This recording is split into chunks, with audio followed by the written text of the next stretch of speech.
কখনো ভেবেছেন শ্রাদ্ধের অন্ন কাক কেন খায়?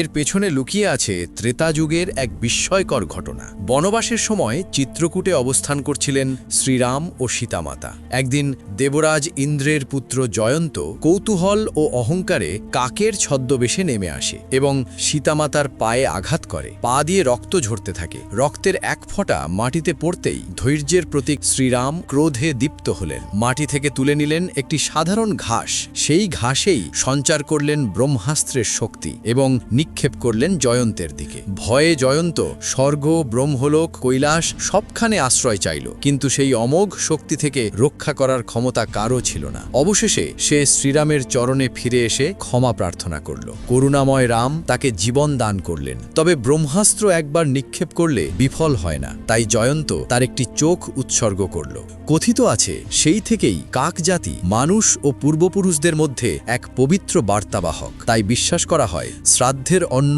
কাক গ্রহণ করলে তা পৌঁছে যায় পিতৃলোক পর্যন্ত।